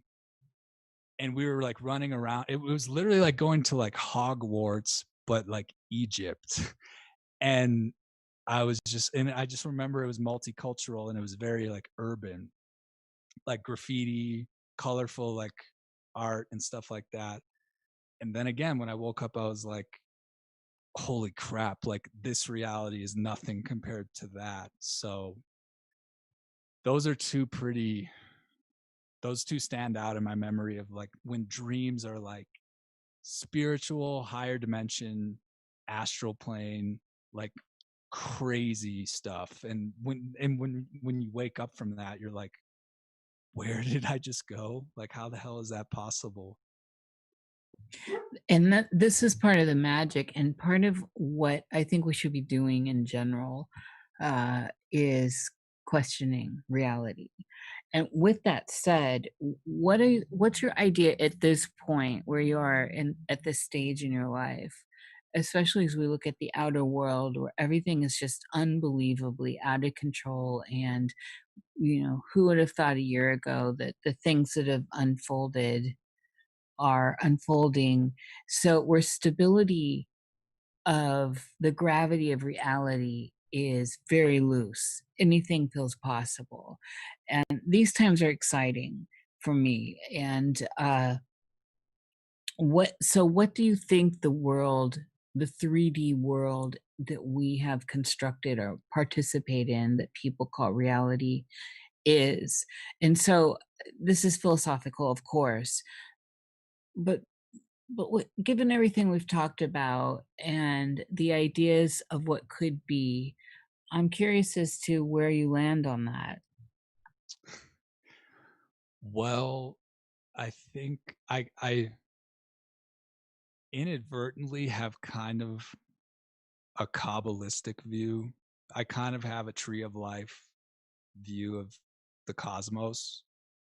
And that just means that like everything is emanating down to here, but everything here is emanating up too. So I think this is sort of like a matrix where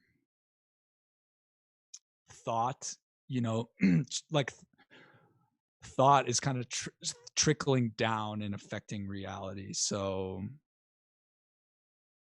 in the way that like ideas and downloads arrive at certain people, I really think that comes from higher places. Like if you get hit by the muse, that's like how God or the divine influences the world, and I think even below us in like Malkuth, there's like lower forces too that are literally just trying to, like the archonic forces or demonic forces or whatever.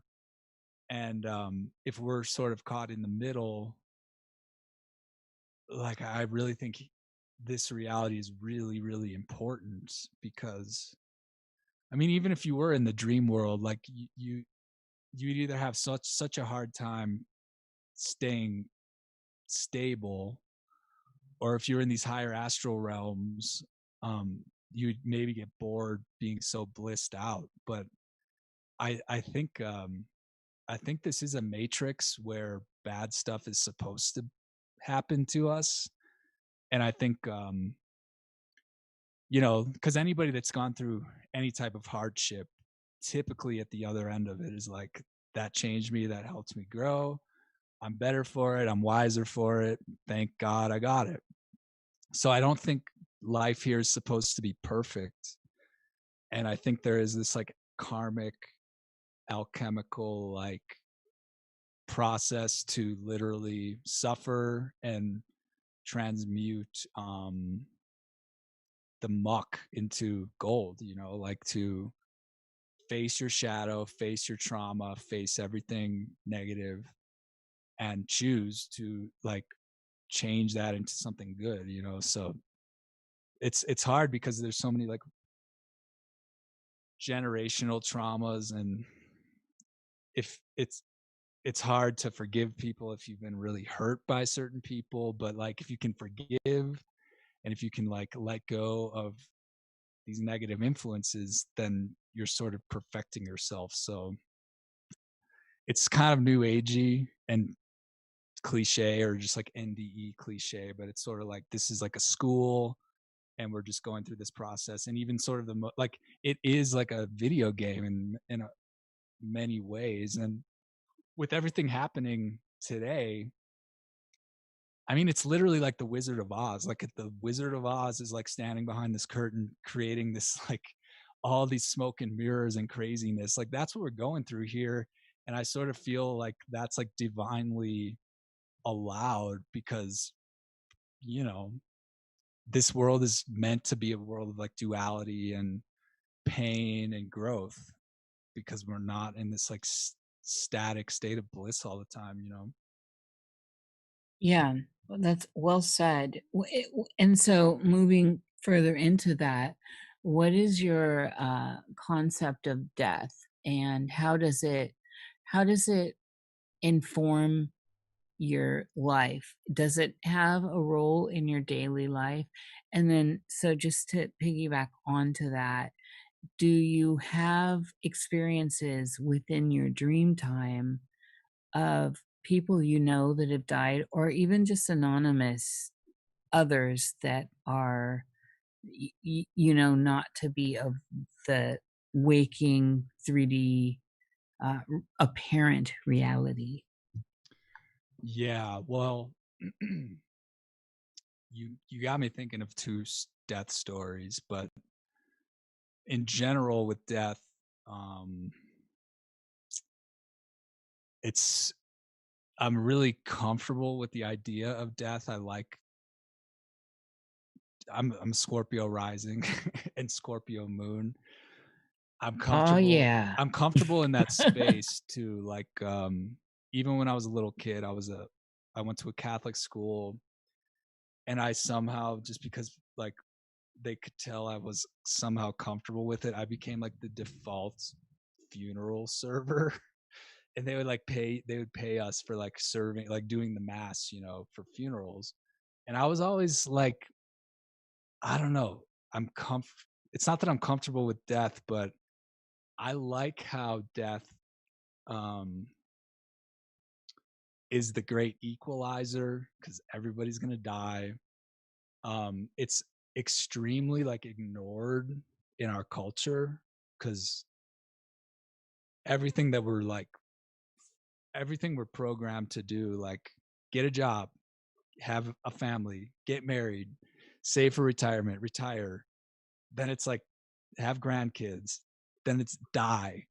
But like the die part is so far at the end, and people are just like shuffling and shuffling to get through these hoops and jump through these hoops and stuff. And I like in experiencing like other people passing and stuff, I kind of like how the passing of other people can open living people up to change their perspective or get real for a moment, because so many people are in these like reality tunnels and distracting themselves from death. um and I had like an injury in college that felt like it wasn't like a true near death experience, but it was a really strong experience where afterwards I was like, life matters and you can die at any day. So why waste your time with the bullshit? It's cliche, but it was kind of like the guy in the office, yeah, Office Space, who like gets hypnotized and is just like all of a sudden like living life to the fullest. I think if you embrace death and sort of like dance with death, um and it's weird too, because like I live sort of, I don't want to say I live dangerously, but I've had high risk behavior throughout my life, like hence how I like got injured.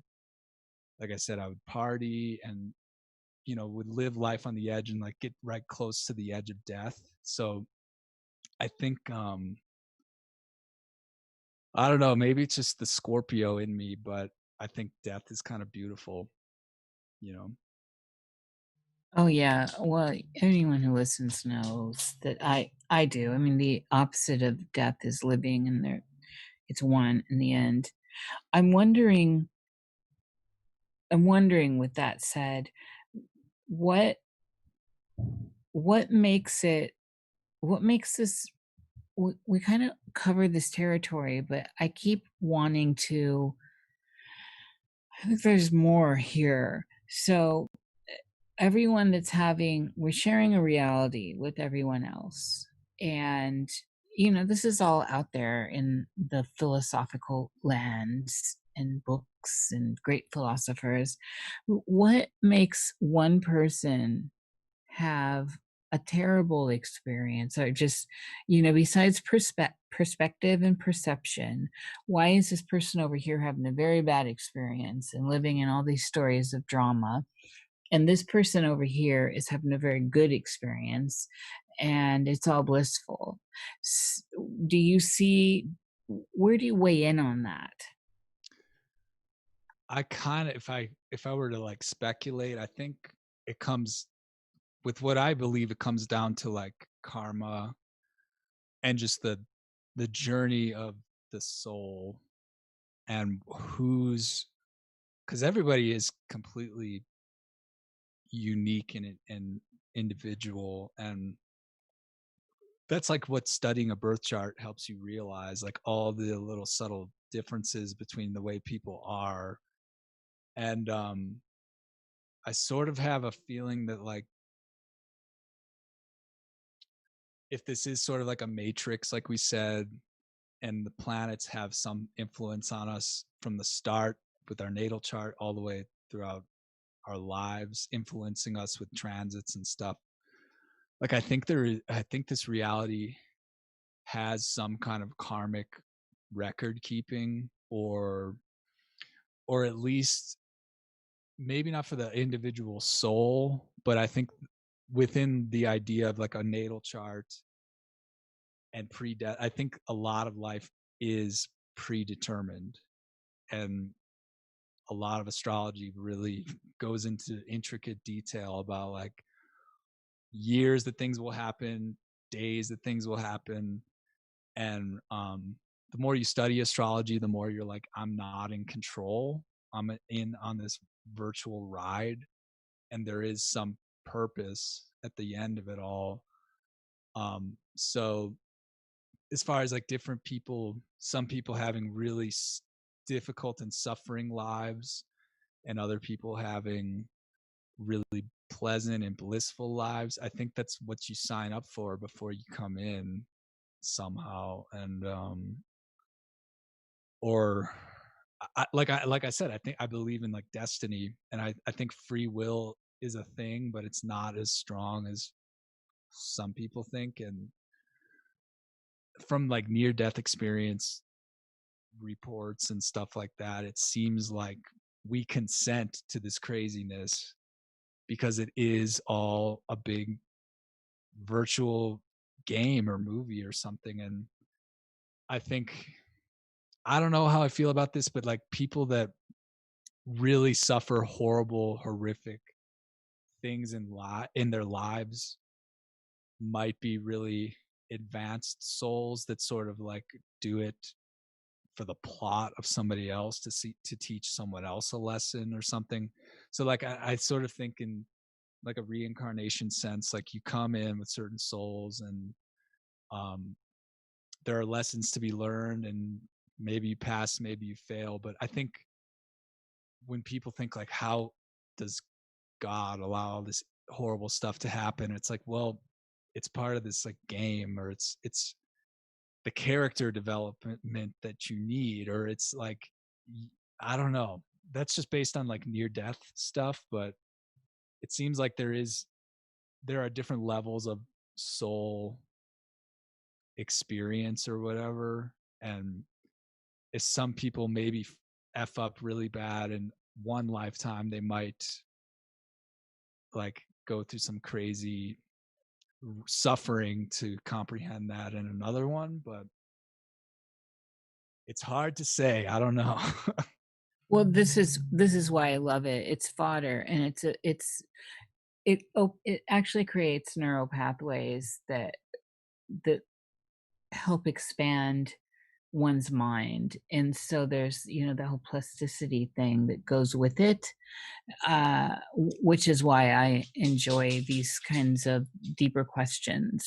I'm wondering also, with this said, and kind of in the philosophy section here, what are your ideas about people that are really staunchly grounded in the material, or atheism, not agnostic, atheism, and stuff like that, where it's lights out when you're dead, there's nothing more?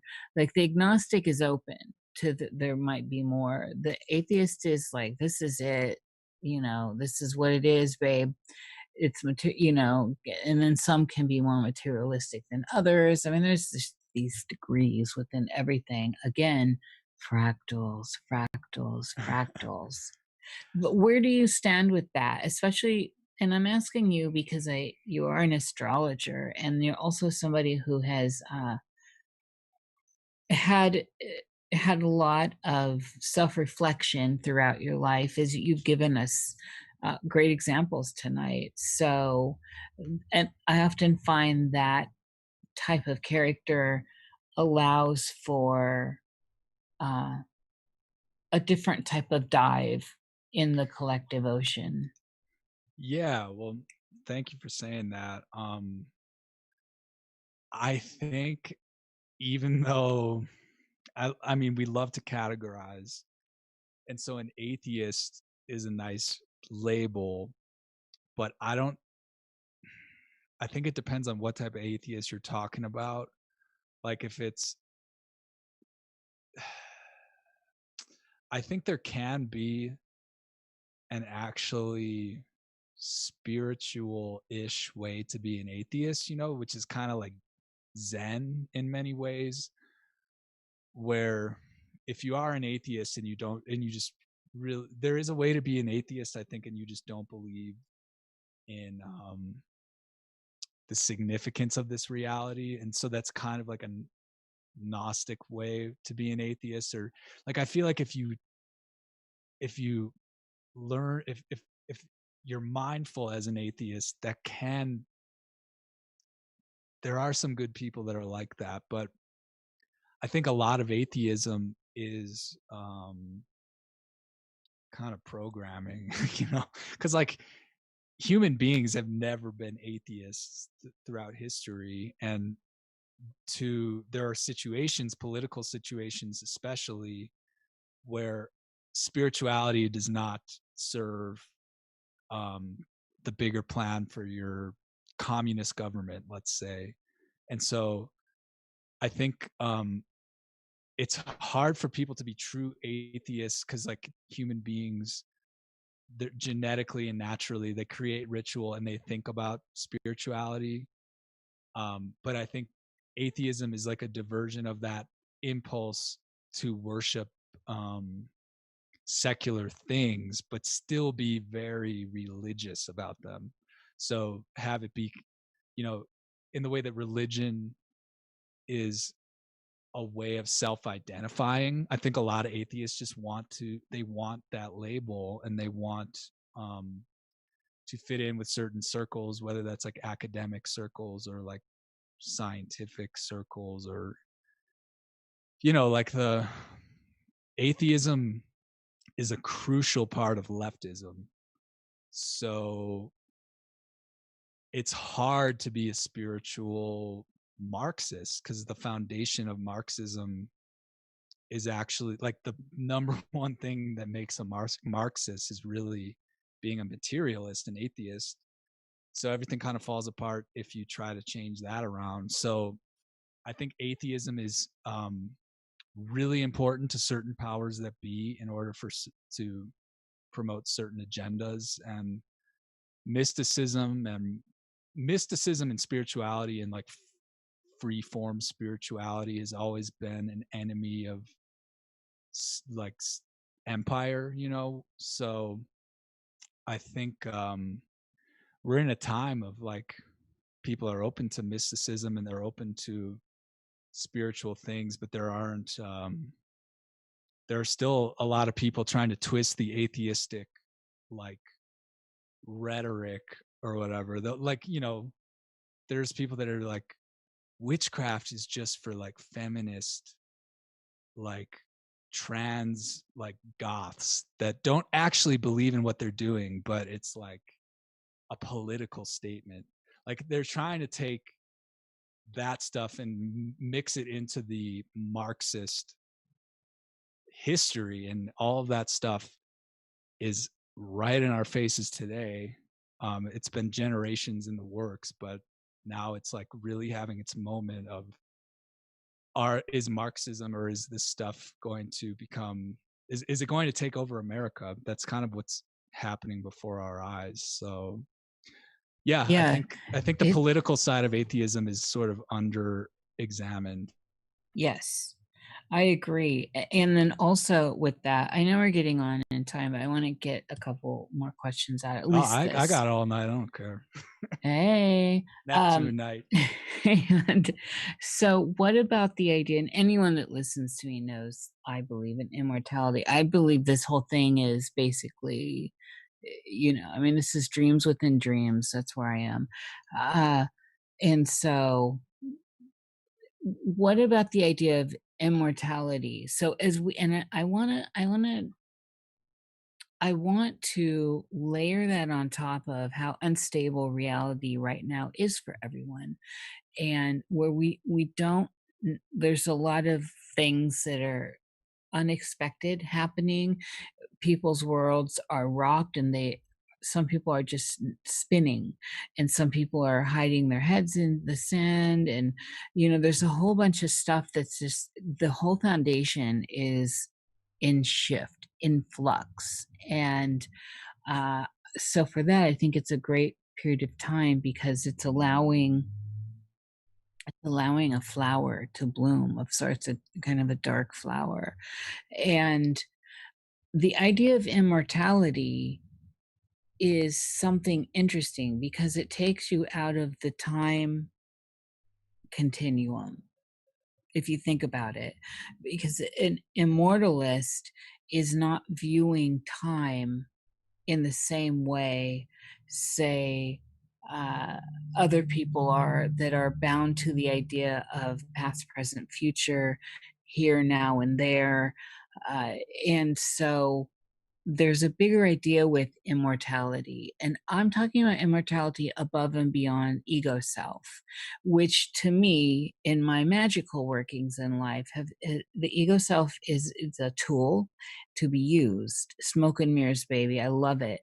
And but it's not to, you should not be the tool of the ego. This is where I stand. It's my own personal thing, having gone through a gamut of different ideas to get here through experience and experimental ways of being within this pool that is me. So the idea of immortality as something where you have memory, right? Cohesion, uh, ability, much like a lucid dream or an OBE, ability to be the architect of your experience, but from a higher space. So not from a, I'm going to go into this dream, not from these layers that actually age us. And when I say that, what I mean is, my pursuit is, and I have no problem with these pursuits, but my pursuit are, these kind of lower level things like money, sex, material stuff. Those things are fantastic. Get them if you can, right? Rock it, live it, enjoy it. But there's more. And so if we step out and away from these ideas, and then start to blossom within the idea that we're dreaming, and awakening within the dream, and then feeding the dream while we're also feeding off of the dream, this there's something that kind of comes forward. And again, we're looking at that idea of infinity through the mirrors. Where does it stop? Where does it end? It's all the same. It's all the same image in there. It's all you, a million yous, on and on and on. And so if we shed our skin of the idea of time, what is immortality then? What is it? Is it life? Is it a dream? Is it something that's intangible? How do you view immortality, Dan? Well, I think, when I was talking about the idea of a soul or souls that, um, reincarnate or have different karmas or have different experiences or perspectives or journeys or whatever, I sort of think the immortality thing, I do believe that there is an immortal soul. But again, to bring it back to sort of the Kabbalah or the tree of life, at the top is just Ein Sof. It's like at the top of the tree of life, it's just God and everything emanates out of God. And I think we're kind of like a piece of that trickles down through this tree.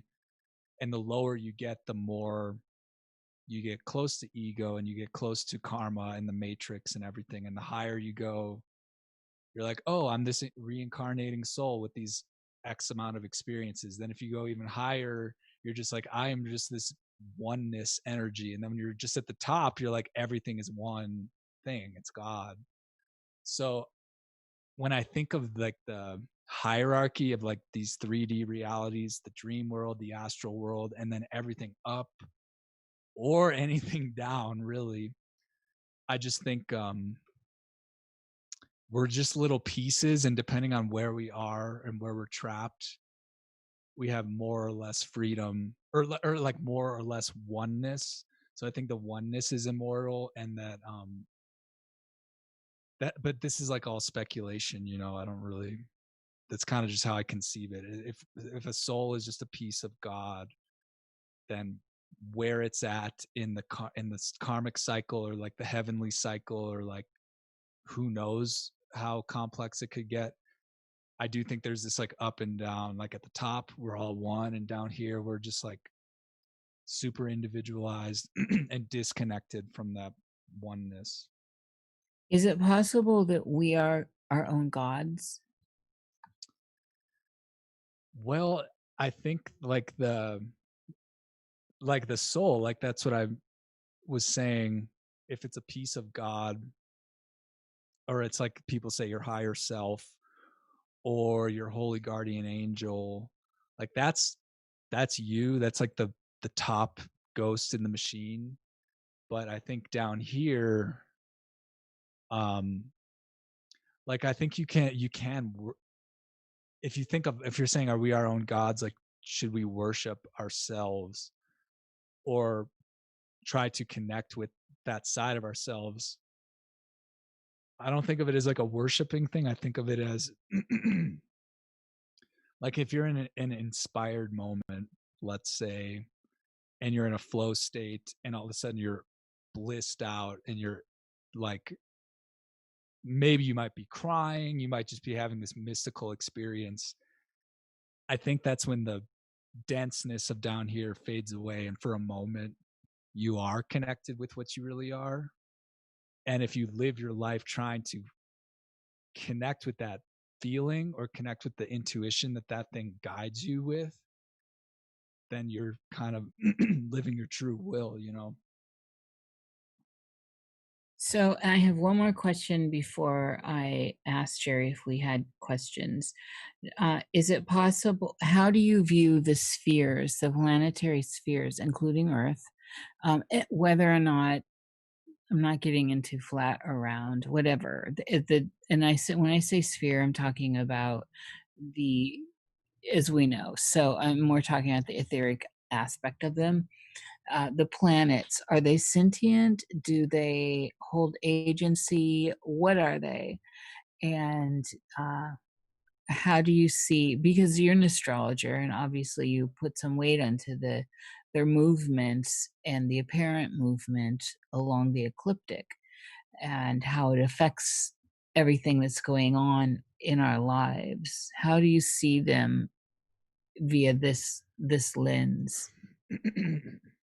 Well, I think sphere is a good word. Excuse me. Like I think they contain all this archetypal energy in one sphere. So, and that's what makes it Kabbalah and astrology kind of line up together. I think that they are, and any archetype has a shadow or a light side. And when you study astrology, the signs are sort of spheres or containers themselves. They're like territories that these planets move through. And I personally think that the planets themselves have something to do with karma. I feel like if this life is fated in some way where you're born into this matrix with a natal chart that is your roadmap. And then planets are hitting those energies geometrically and mathematically throughout time, and everything is turning like a clock in time. I think it's just like an aspect of this matrix that we're in.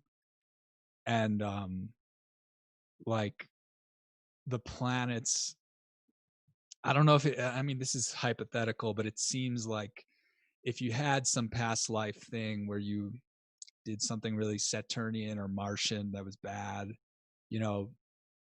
the image I'm getting is like that energy sort of shooting up and hitting the planet and being stored there until you come back, and then it comes back and hits you. It's like, yep, that's karma. So I think it has to do with karma and fate, and just the fact that this reality does have clockwork to it, and the overlapping karma of everything in this matrix relates to the movement of those planets. So like I think it's just like part of the program that we're in, and it's pretty like poetic and stuff, and it's like higher. We're talking about archetypal energies that are more subtle than the dense 3D world itself, but the clock is like directing where and when that energy affects the world below, I guess.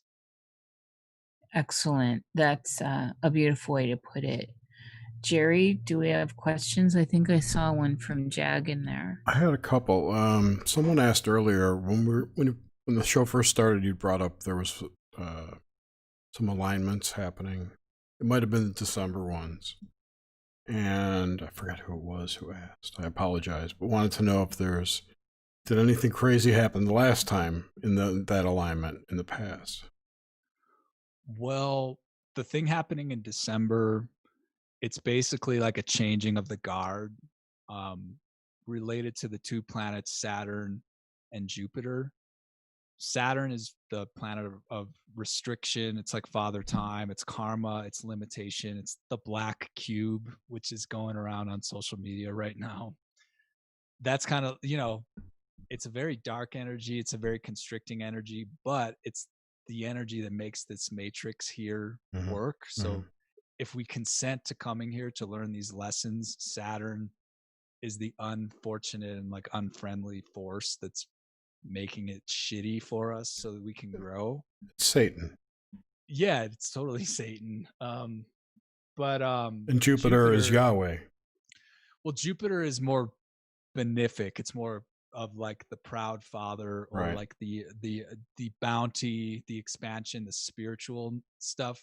And so they're kind of, Kronos and Jupiter. Kronos was his father, and and Jupiter overthrew his father. So there is this relationship between those two planets. But what's special about this year is for the past 200 something years, every time Saturn and Jupiter came together, which happens every 20 years, I think it's every 20 years. Yeah, it's 20 years. Every time they come together, they were in Earth signs. And so that's how this cycle works. It's like 200 something year cycles where the element is emphasized. So it's kind of saying back then it started around the, Industrial Revolution. It created materialism in many ways because Earth is material. It's like factories, money, stuff, and also dead matter, like atheism in many ways. It's like, so basically we're coming to an end of that Earth era and entering an air era. And air is intellect, communication, mental stuff, social stuff. It's more cold and detached, it's a masculine yang energy. So basically we're entering this age of air between Saturn and Jupiter, and it's happening on the winter solstice at 0 degrees Aquarius. So it's kind of an indication of some, the age of Aquarius kind of arriving, kind of. The ages of astrology are like 2200 year periods, related to what stars are rising on the winter or on the spring equinox. So, we've been in the age of Pisces, and we're in this liminal zone between Aquarius and Pisces. But the age of Aquarius, whether or not we're fully in it in any of our lifetimes, by this end of the year, there is a major shift happening. And this is like, a lot of that Capricorn, a lot of the bad astrology of 2020 took place in the sign of Capricorn, which is Saturn, Satan. Like, so we're seeing like a lot of stuff kind of struggle to survive, but it's dying off, really. Like So, statues. yeah. Like our history. What didn't I hear in the question? Wasn't it we're looking back historically at these conjunctions? Right. Wasn't the question about what other things happened historically during these times? I didn't see that, but I saw in the past. I don't. It's something I should look into. I'm curious, but I don't know when it changed from whatever element came before Earth. I don't know what that aligned with, but the Saturn Jupiter alignments that happen every 20 years do have this, like, they're mini eras. So every time they come together, it starts off a mini 20-year era. But the one that's happening this year is it's not only that 20-year era, but it's like a 200-year era. So, right. We see like there's like a tone of revolution.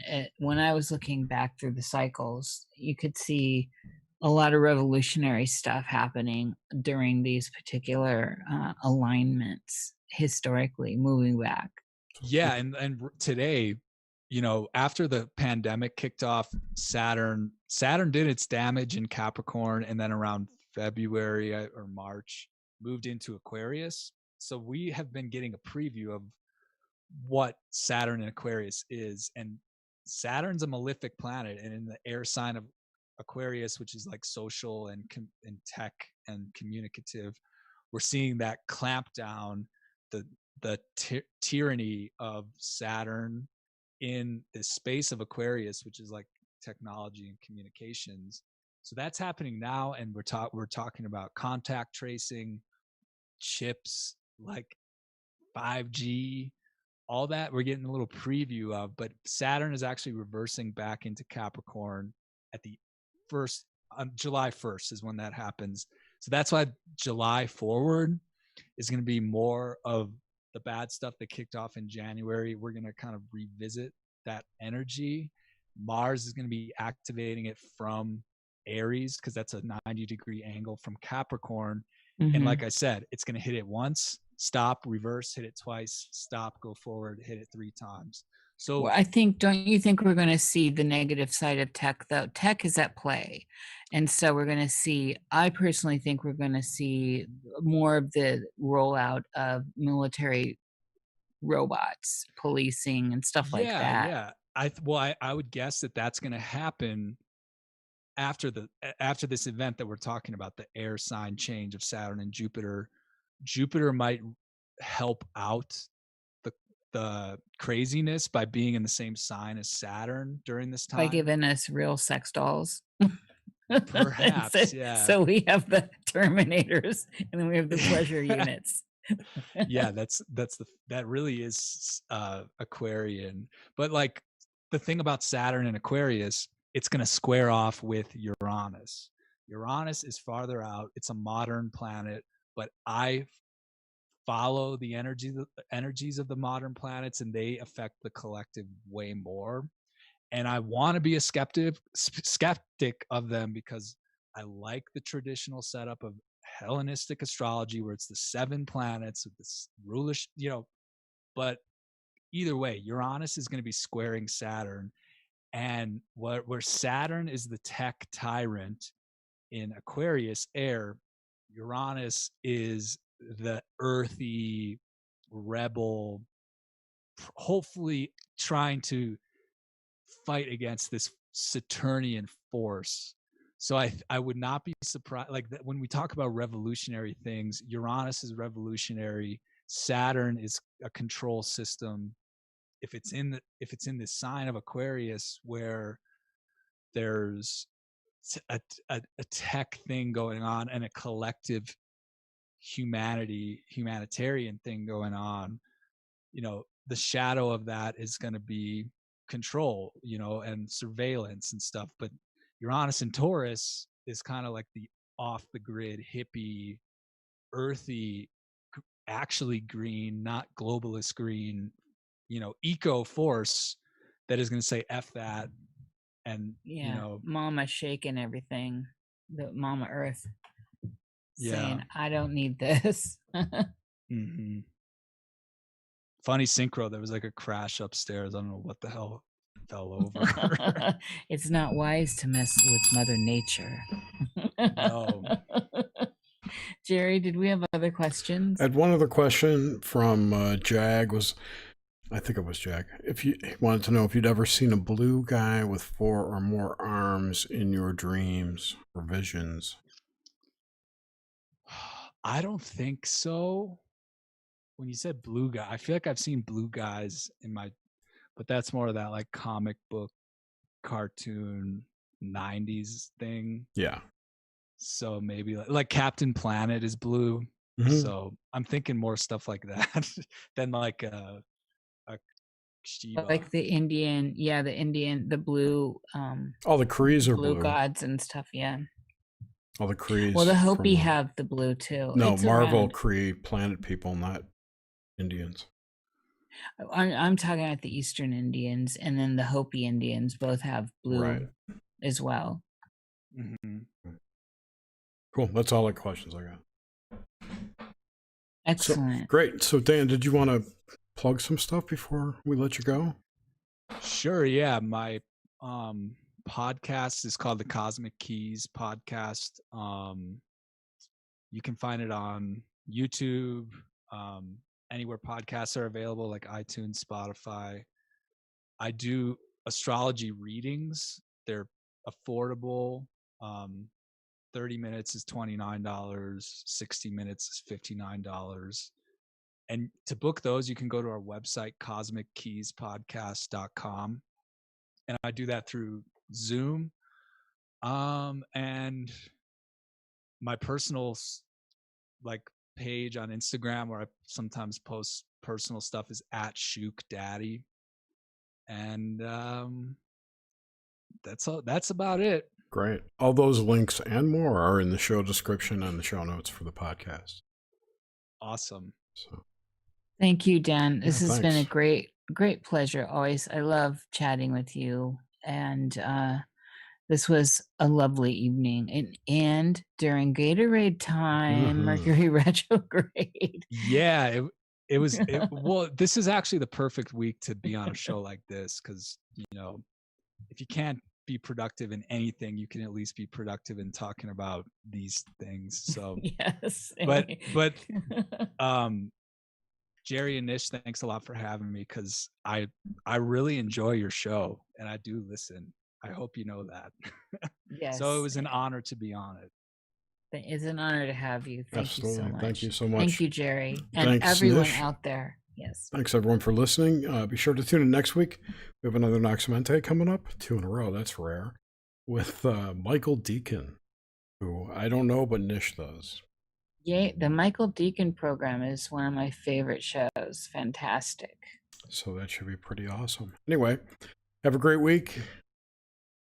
I don't want to say stay safe, but stay safe from the nuts out there. Get lucid. Get the fuck out of cities. Yeah, get some chickens. Get some chickens. Start a garden. You can have quail in your apartment, by the way. Many people do all over the world, and they're legal. Crazy quail ladies. Right, but you have eggs all the time, and it's like the lady from Home Alone with the pigeons. So, yeah, but they're smaller. No, that's really cool. I would love. I'm eating a lot of eggs because I'm freaking poor. Yeah, So me too. be creative with your egg cooking. Eggs are your friend. You got to try, what the hell was it? I saw a really cool recipe. I'll send it to you. It's like you whip the egg whites before you cook the egg. Ooh. Oh, Jerry, send that on to all of us. I forget what it's called now. It's like an egg volcano or something like that. Anyway. Ooh. Well, if I find it, I'll put it in the show notes so everyone can look at it. Please join our Excellent. Discord if you haven't, and check out our Patreon, Patreon/Vocus Nocte. We love your donations. And that's all I got. Have a great week. We'll talk to you next week. Bye-bye.